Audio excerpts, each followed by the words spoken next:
This is the Note Closer Show, where you get the latest developments in distressed note investing and learn the secrets of how you can control millions of dollars worth of property for pennies on the dollar.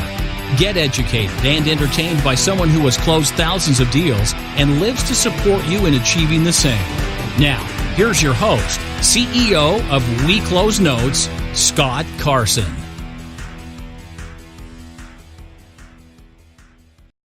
Good morning, good afternoon, good evening, everybody. Welcome to this episode of the Note Closer Show. As always, Scott Carson, excited to be here today. Of course, we have the man, the myth, the legend, the host of the Unshackled Podcast, the main man over at Laughlin Associates, our good friend Aaron Young, joining us today on the podcast. What's going on, buddy? How you doing today? I'm doing great. We're deep in the winter months now. And I know in our podcast, we usually try not to say anything about when it is, because you never... But I tell you what, it's cold outside. So driving in there this morning, it was snowing, and I'm looking out your window, and it looks more pleasant where you are. But we're having a great time. Life is good on the farm. I got back late last night from, as you know, from a 2-day mastermind event that we put on.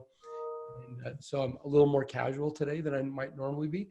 But it's always great to be on the Note Closer Show. Well, we're always honored to have you. And for those that don't know, what Laughlin Associates does, they are, I'd say, the premier provider of your entity solutions when it comes to your paperwork, your recording, making sure everything is rocking and rolling with your corporate veil protection. And they're a phenomenal company who have just done a tremendous job. I sent over a couple of referrals yesterday, actually not yesterday, last Monday morning. And Brent or somebody in the office had contacted those two students of mine within like 30 minutes. And they're all rocking and rolling and ready to rock and roll. So Rafael and Huerta out of San Diego and Robert Lynch up out of your neck of the woods too, just south of you, or just south of Puget Sound in Washington State there, are both excited to be working with you guys. So big shout out to those guys and big shout out to your staff for helping. Good job, you guys. And yeah, you know, I get so much love about my staff, and I got to tell you, it's them. I mean, we created a culture, we created a what the business is. But as you know, and that's why I have the Unshackled Podcast, right? Because I haven't even been to the office for about 3 years. So it's the team is phenomenal. And folks listening, if you're trying to build something that can be more, that can grow beyond your hours in your day, you've got to build a team. And building a powerful team that you empower to do the work where you don't have to look over their shoulder all the time is how you become both freer in your time and wealthier in your bank account. And so thanks. I'm glad you told me about Brent, but it could be anybody there. And we'll talk about this on a later interview, I hope, but we're going through a big transition right now of becoming a much, much larger company. And I'm really excited about it. And there'll be lots of great stories to tell here as you and I continue our conversations on our podcast. Yeah, definitely. Well, but that comes to one thing, is that we were talking here before we got started about kind of what we wanted to talk about today. And one of the big things that you were listening to, the people in your inner circle, and we listen to our mastermind members when we do the event, and it comes down to really the 3 Ds of successful entrepreneurs: the ability to delegate, defer, delegate, and delete out of your daily habits, right, Aaron? Yeah. When you asked me, I saw your eyebrows go up when I said it to you, and it's like every single day, everything I teach is basically stuff I've learned over 36 years of owning businesses, and so many entrepreneurs bog themselves down doing stuff that isn't critical or is out of their wheelhouse, out of their area of competency. They let other people, or they let their freaking notifications on their phone or whatever control their life. And as I was teaching these 40-some people at the mastermind over the weekend, as we were working together, I was listening to a lot of the issues that were going on inside of these companies. And these companies range from early stage, people that are well-funded but just getting started, to very, very successful tens or even hundreds of millions of dollars in revenue. I mean, so we got quite the group, but it doesn't matter because I hear the same, maybe at different, maybe it's different levels or different degrees, but it's the same stuff. When you're an entrepreneurial minded person, you have this tendency to freak yourself out, to get overwhelmed, to try to be everything to everybody, to try to answer everybody's question, you know, be responsive, be creative. And I don't know, maybe I'm lazy. You know, Scott, I think I told you, I've said this to you, I'm sure at some point over the years, but when I was a kid, I read a quote, and the quote said, if you have a difficult task, give it to a lazy man. He'll find an easier way to do it. Yes. And I thought, that is my mantra. That is my life. I don't think I'm lazy, but I don't like to work that hard. And so we've had to develop ways of growing, and we've built lots of companies and pretty good sized companies. So one of those things that I've really discovered, and it was screaming loudly in my ears, was what can you either defer? Like now, a lot of people say, well, that's just procrastination. And I say, no, it's not procrastination if it's not critical. Just, yeah, we want to do it, but just not now. Mm-hmm. Put it on the shelf or delegate. I mean, just in my simple little life, I have somebody that cleans our house, that works on the farm, takes care of the animals. We have an assistant. I have all these employees. You know, right? We have if you have a lead for my company, you don't call me, you call somebody at the company, right? Because that's all delegated. I have to work on doing big projects, and the day-to-day stuff's got to be delegated. But a lot of business owners like being busy.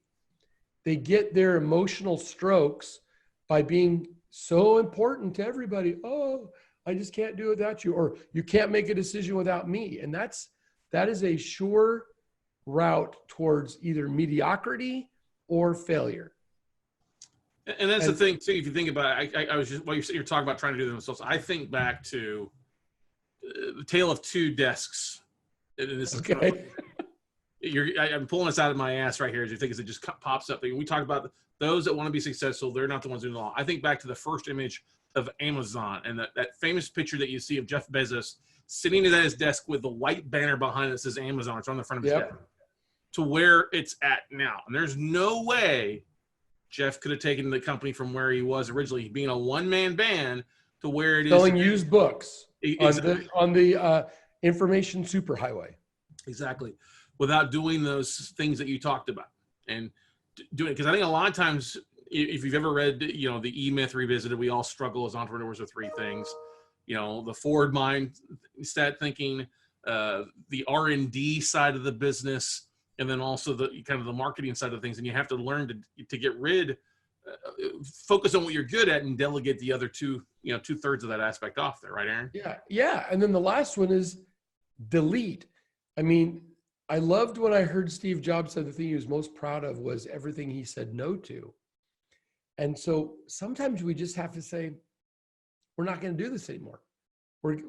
We've tried, or I've evaluated, and the answer is no. Delete. It's gone now. I'm not going to look at it anymore. It's gone. Delete. Empty the trash. And so, when I think that a lot of people really believe, a lot of owners really believe that they're supposed to be really like able and even knowledgeable about all aspects of whatever they're doing. You know, if we're talking about notes, there are people who are going to be better at going through the lists and vetting the properties. And there are going to be people who are better at negotiating with the person in there to try to redo the mortgage. Or there are going to be people who are better at evicting people, right? There are going to be people who are better at doing the accounting on all of this stuff or the marketing or whatever. And so to say you have to be the only person and you have to be expert at all of it is fine. You can be that, but you can only do as much as you can do, which means you're never going to get very big because you can only do so many projects at a time, and then you run out of bandwidth. So this whole idea of defer, delegate, or delete can be like this like freedom thing for people when they realize you can put something off, and that doesn't make you a bad leader. You can, and I would encourage you to get good at delegating, because often you're going to delegate something you suck at to somebody who's really good at it. And this delete thing is something, I was talking to these people that run a hedge fund, and they do, the hedge fund was investing in Airbnb properties, and they had a whole bunch of properties. And they'd raised all this money, and they'd put a bunch of their own money in, millions of dollars, and they had all these properties, and they were just struggling to make it work. So they called me and scheduled time to talk to me, and we visited, and I listened and I listened and I listened, and I finally said, well, based on everything you're telling me, why don't you just stop doing this? And they're like, stop doing this little thing? No, stop doing the whole thing. Do you mean stop doing this little thing? No, I'm saying stop the project. Well, wait, do you mean stop raising money? No. It's like they couldn't hear me. They were so fixated on the thing that they were doing. They'd committed mentally to this path. So imagine, okay, oh, I'm getting a visual. Okay, so imagine you're in a forest, right? And you're lost in the deep forest. And you're on a path, and you say, well, if I follow this path, I assume it will lead me out of the forest. I'll be safe if I stay on the path. And you may be going deeper into the woods. You may be going right toward the bears. You could be going right to the mountain lion's lair.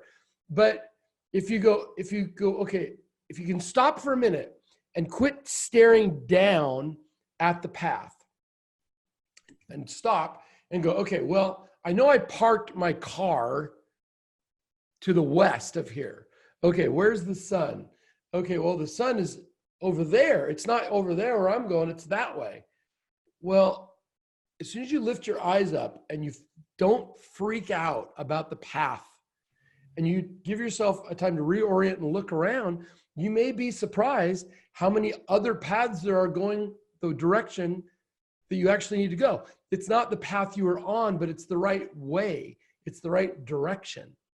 There's that old Turkish proverb that says, no matter how far you go down the wrong road, turn back.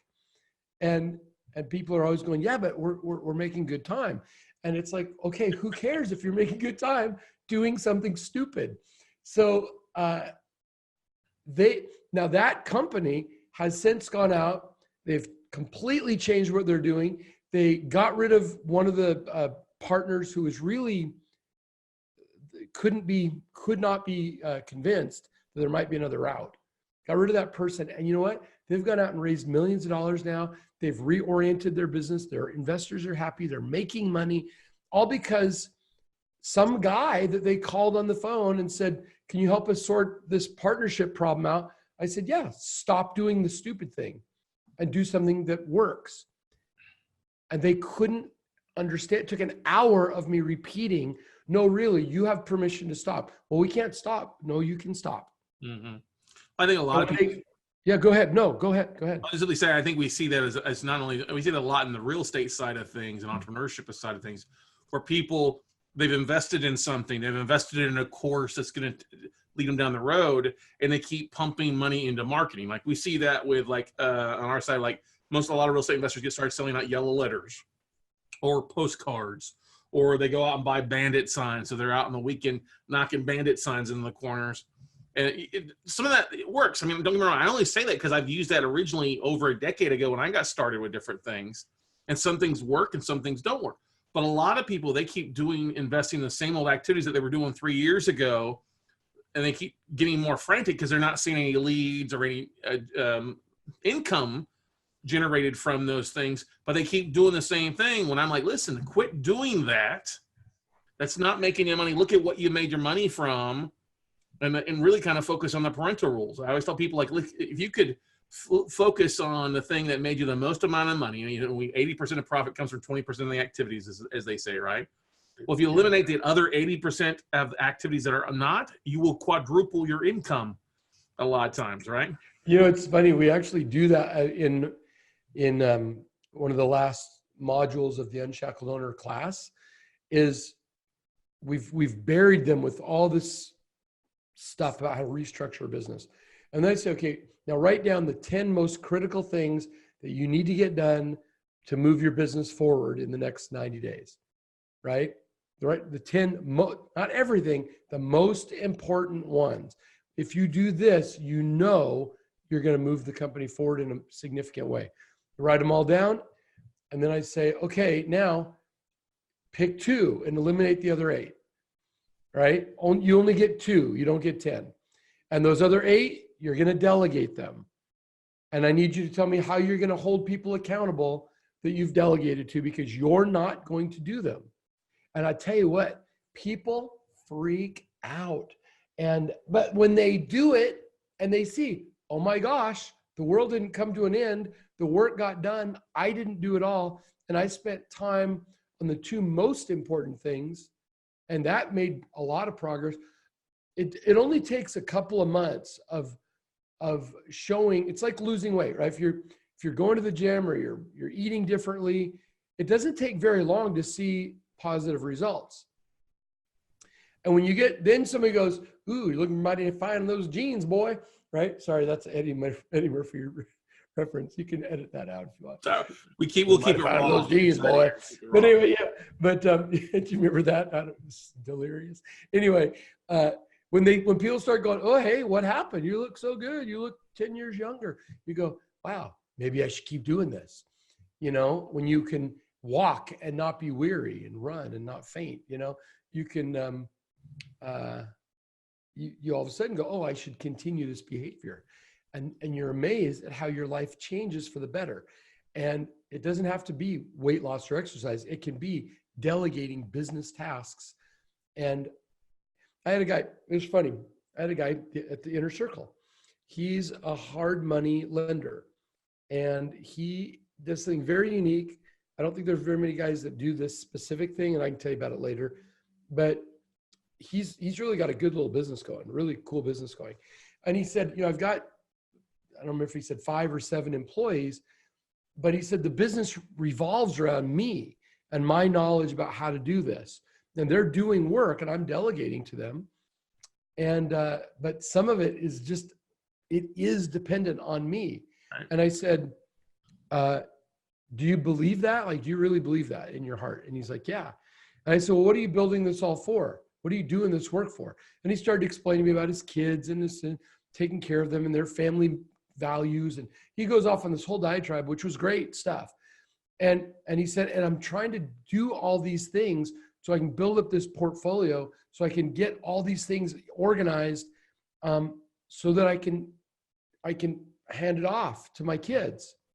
I said, well, what will your kids do? He said, well, then my kids will run the business. I went, oh, wait, so the business isn't dependent on you because you think your kids can run it. And he goes, oh, what an interesting idea. I said, yeah. It took me 10 minutes to get him there, but pretty soon it's like, oh, I guess that's true. I said, yeah, you've convinced yourself you're on the path and your eyes are on the path. But the fact is, you don't have to be the one doing all this work. I had a dentist one time they make veneers, and highly paid, Beverly Hills, makes perfect teeth for movie stars and rich people. And she said, I have a lot of other technicians that work for me, but people come to our practice and pay the big money for me to make the veneer. So how do I unshackle from that? I said, well, do you think that Leonardo da Vinci, Michelangelo had students, had acolytes that were learning from them?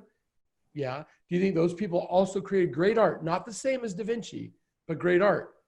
Well, yeah, I suppose. Okay. So why don't you promote yourself, and then get 6 other people who can have learned your methodology, studied under you, and they're half the price that you are.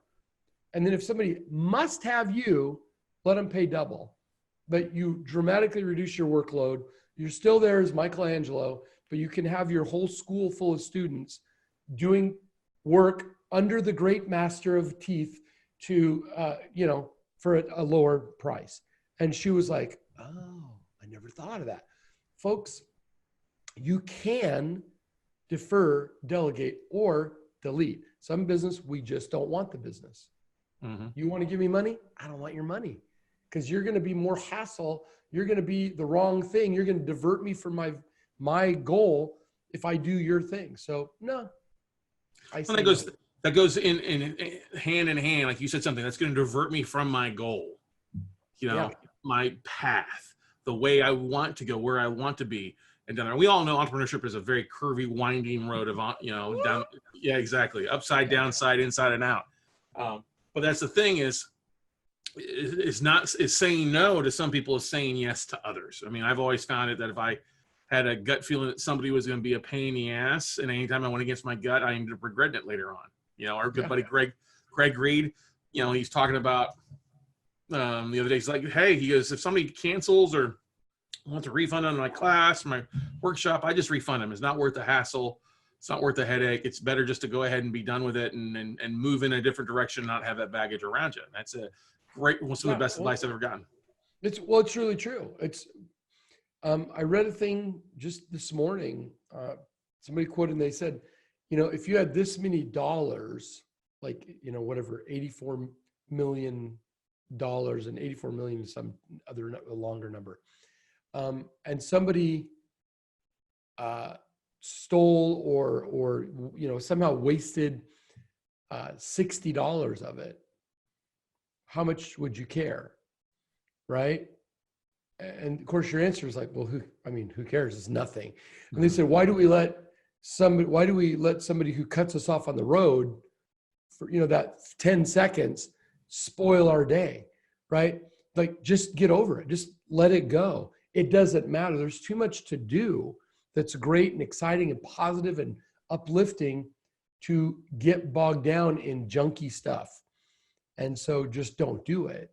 Mm-hmm. Just don't. And that was something I really observed this weekend. I mean, I just had this very intense experience with 40 some people, where I was hearing their specific stories, one after another, and the group coming together to try to give them the next steps. And some wonderful, you could almost say miraculous, really awesome things happened at the event. But the overwhelming thing that for me, as I observed, was how hard people are making it on themselves, because they're trying to do everything that every guru tells them to do. You need to have a book. You need to have a podcast. You need to be a speaker. You need to have videos on YouTube. You need to be out at all the networking things. You need to hold events. You need to, all this stuff. And all they're trying to do is sell a wedding cake, to bring in a couple of bucks today, right? You don't need to be a speaker, author, teacher to sell baked goods. You can, but you don't need to. And yet they get overwhelmed. Or I've got to do the accounting, so I got to put everything into QuickBooks. I've got to do a 30-day evaluation on this employee. I've got to clean the hood in the bakery. It's like, no. You don't have to do all that. You don't have to do it all. But it's hard for people to understand if they've never learned that that's actually the right way. What I'm describing is the right way to do it. Mm-hmm. Well, and people don't believe it. It's like a million other things it's like the first time I flipped a house. I don't know, it was outside my understanding. It seemed like a lot of work, and flipped that first house. I just got lucky on my first deal, and we made like $400,000. And as you've heard me say before, I'm like, what the heck? Where was this all my life? How did I not know this existed? I just been 90 days made $400,000.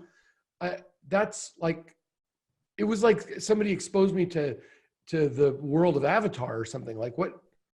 I just found out there's life on another planet, right? I mean, it was I couldn't believe it.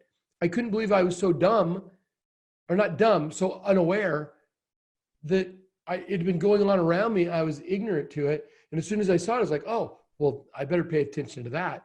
Same thing happens when you start doing things properly in your business. You will get better results, and your world will change. And then the biggest comment I get from people is, man, I wish I would have learned this stuff 20 years ago. Mm-hmm. And that's the thing is, there's so many things that are going around us that are positive and things that we are unaware of. But you said something too a few minutes ago about, we have too many voices in our head a lot of times. You need to do this. You need to do this. You need to do this. And we see that so much in the real estate. Oh, you need to be focused on a short sales. You need to be focusing on notes. You need to be focused on owner finance notes. You need to focus on commercial. And that's one of the big things that we tell you. Listen, just pick something. Pick one thing, stay in that lane.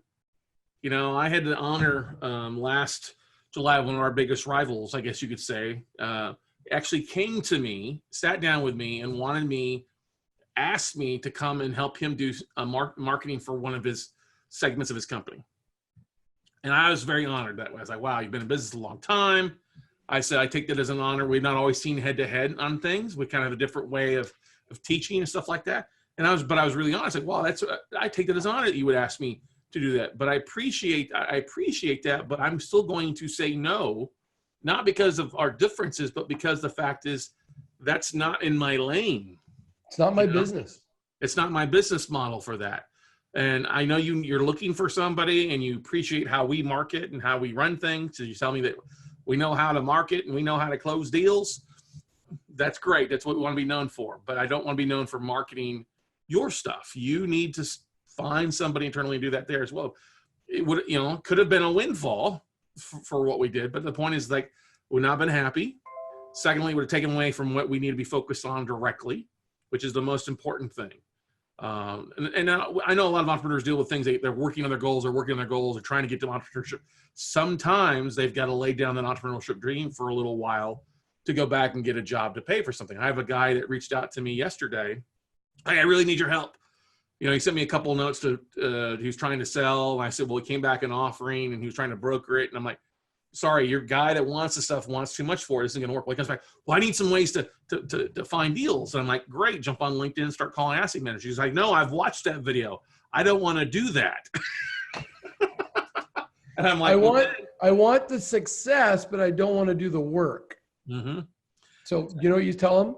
Go buy a lottery ticket. Yeah, so I said, then you better go get a lottery ticket, or you might as well stick with your job, because anything you're going to do, you're going to have to put some work to it. You can delegate things. And I get not everybody always has excess funds to delegate things out to. And one of the things I have people hold on. No, that's not true. That's correct. I agree with you. That is not. Yeah. Okay, good. Because you say it and I don't even want people to hear that and grasp onto it.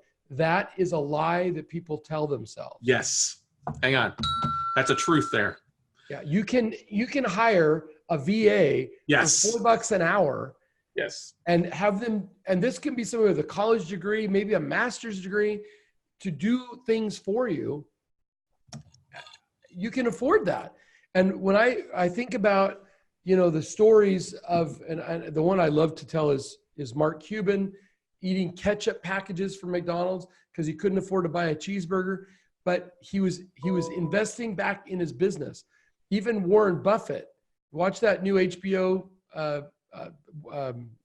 documentary about Warren Buffett, and it talks about his wife puts he has a 5-minute drive from home to his office, and along the way he said, this is a perfect thing. I've lived in this house from the 50s. I've been in this building since like the 60s, and it's perfect because I have to drive by McDonald's on the way. And he has made a choice. He will buy the breakfast sandwich, the Egg McMuffin, the bacon, egg, and cheese biscuit, the McGriddle, whatever. His wife puts in the exact amount of money in his drink holder in his little Cadillac SUV for the sandwich that he qualifies for because of market going up and down, right? This is freaking Warren Buffett and he said, I shouldn't spend the extra $1 on the more expensive sandwich if the market's down today. You can prioritize your business to your against your personal consumption. And the way you stay poor or mediocrity is to consume everything and say, I don't have money to grow. Mm-hmm. So good. All you do is make a choice, but don't tell Scott and don't tell me that you can't do it, because that is a lie. You can do it, but you just have to cut cable. You just need to get a cheaper car. You just need to live in a different apartment or move in with your parents while you build something up that then will make you rich.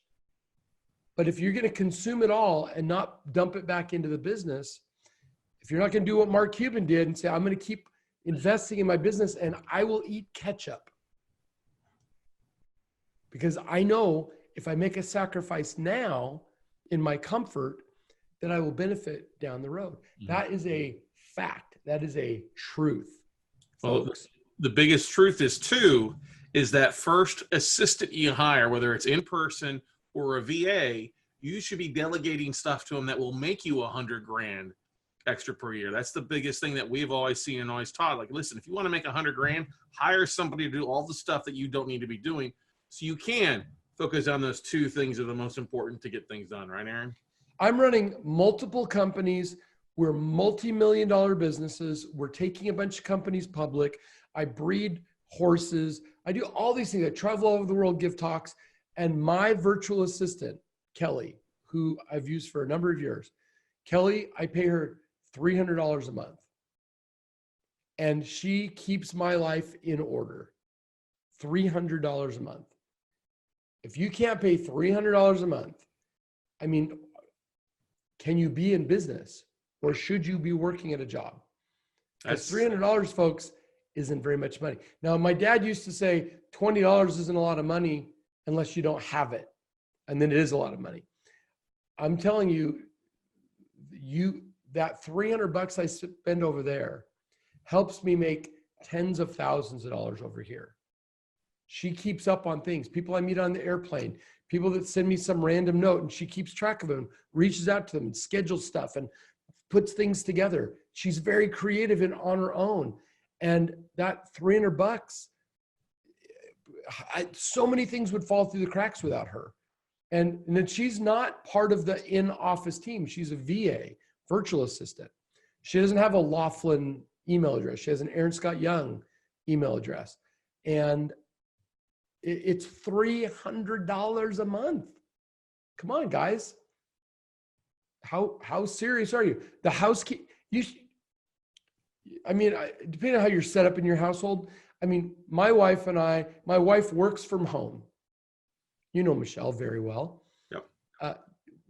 I work out. She works from home. We have a housekeeper. We have no kids at home. The house is pretty clean, actually. We have a housekeeper who comes twice a week.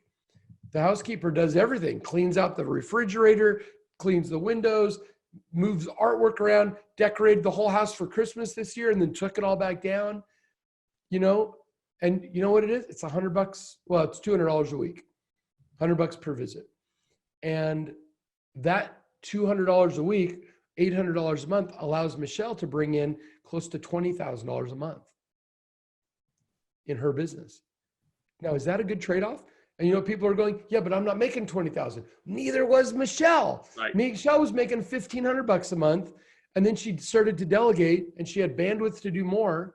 Now, if you're going to sit there and watch TV all day, that's different. But if you're going to work, focus on things that really make money and delegate, the menial tasks to somebody else who actually really enjoys doing it. They want to do it. They have chosen to do it, right?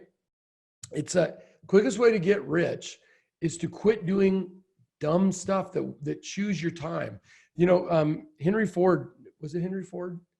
It was either Ford or Rockefeller, said most people spend so much time working, they have no time left to make money.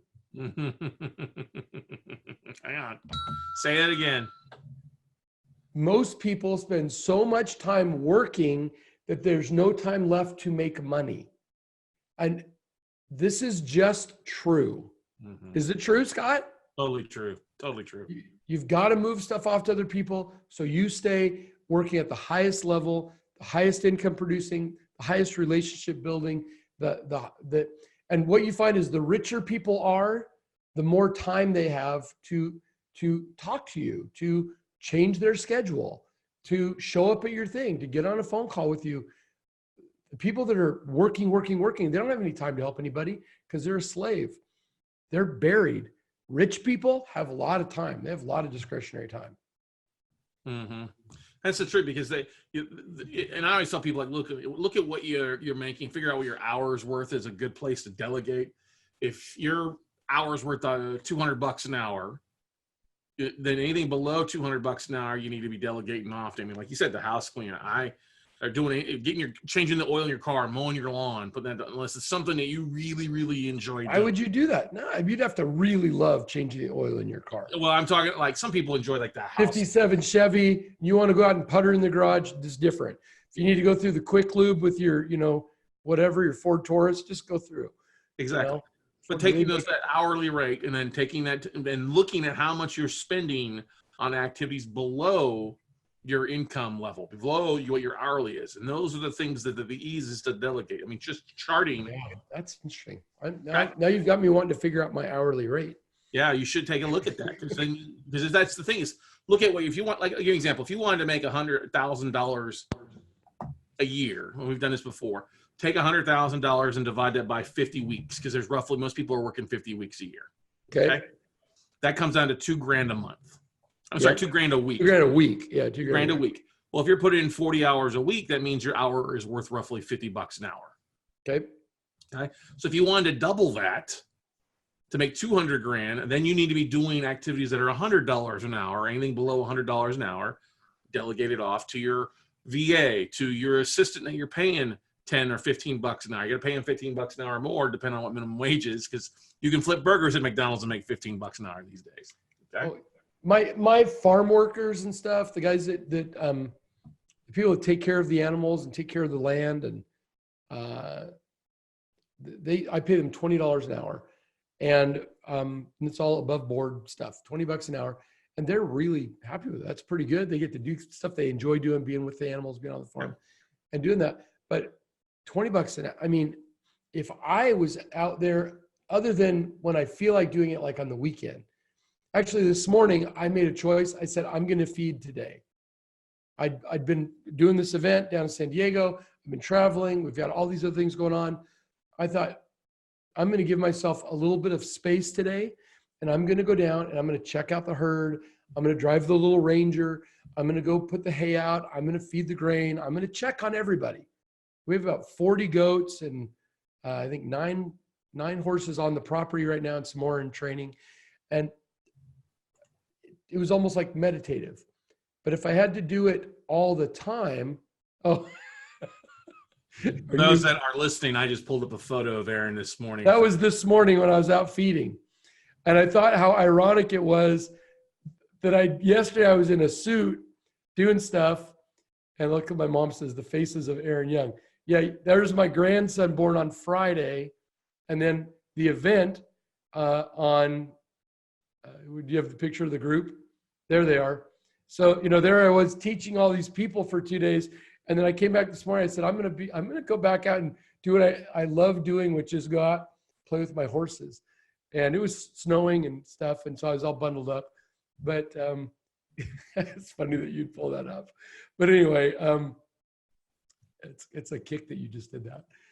But anyway, the long and short of it is, I can make a choice to do it, but if I had to do that for 2 hours a day, an hour in the morning, hour at night, if I was dedicated to that, I wouldn't be able to be in San Diego. I wouldn't be in LA this week. I wouldn't be in Spain next month, and Japan the month after that, and England the month after that, and Middle East the month after that, right? Because I'd be home taking care of goats, right? You've got to delegate it, or you have to give something up. You got to delete, right? In my case, I want to delegate. So you can have the big life. People always say, well, how do I have a life like you? I'm like, dude, you don't want to go down the path I've gone down. This is not a route that I would recommend for anybody. But what I can tell you is do something people want. I've said this on the show before. Find something people actually want to pay for and figure out how you can deliver it to them, charge a decent price, have enough money to stay alive while you're building the business up, build systems that can be scalable, duplicatable, so you don't have to do them forever. And once that's in place, you can leave and go do something, another thing. You said it a minute ago, pick one, master that one, make it work, get successful there, or go, that one doesn't work for me, get rid of it, try a different one, but get that one dialed in. When it's really working, then do a second one. What most entrepreneurs do is they're trying to cover all the bases. So they'll do 6 things badly instead of one thing well. And when you do one thing well, you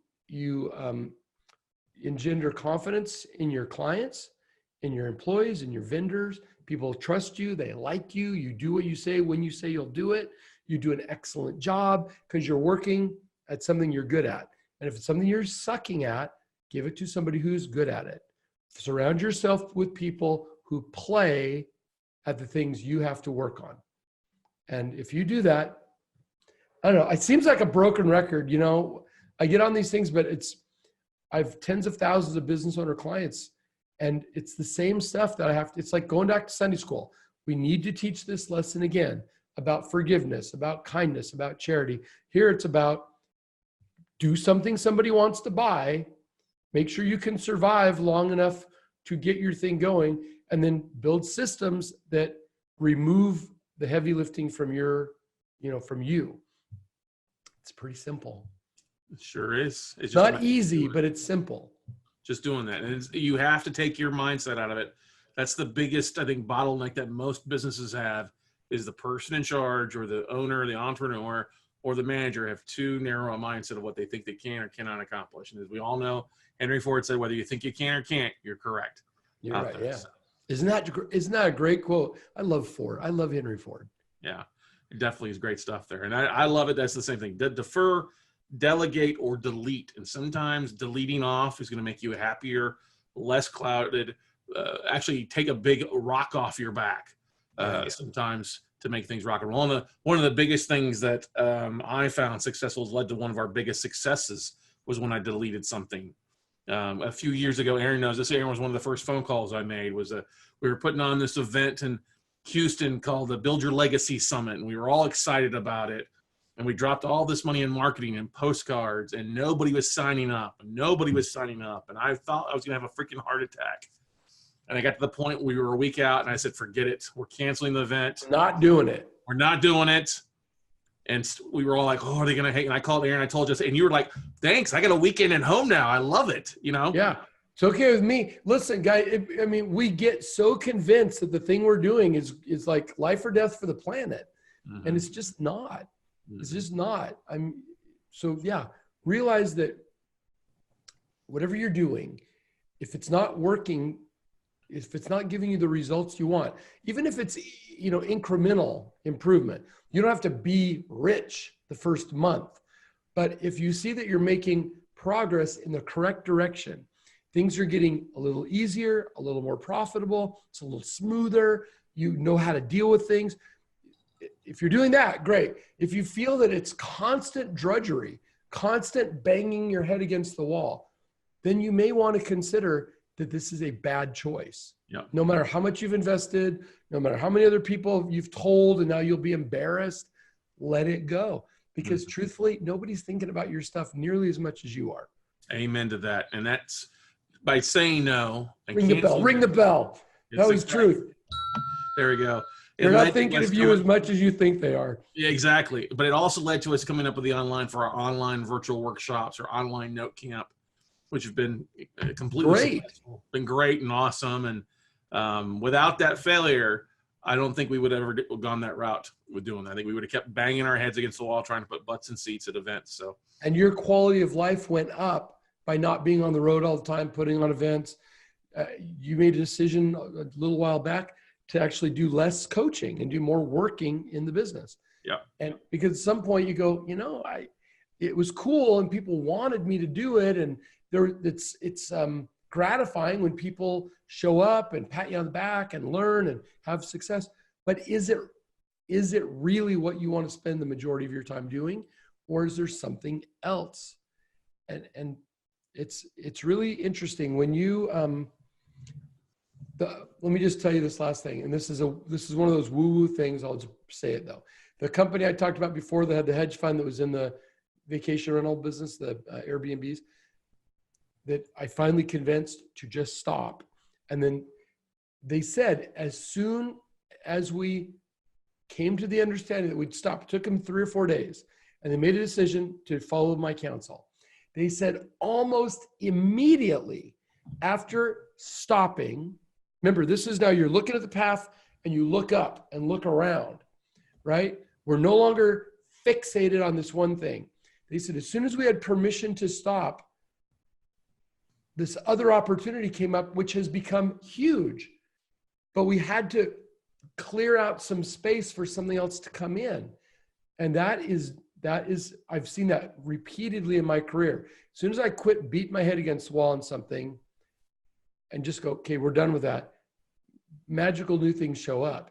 It's always the things that usually when we get off of our vision, we take our eye off the ball, is when we get into situations we go, what was I thinking? Mm-hmm. When you keep your eye on the vision and you're making measurable progress toward the vision, not just you're hoping, but you're actually progressing toward it.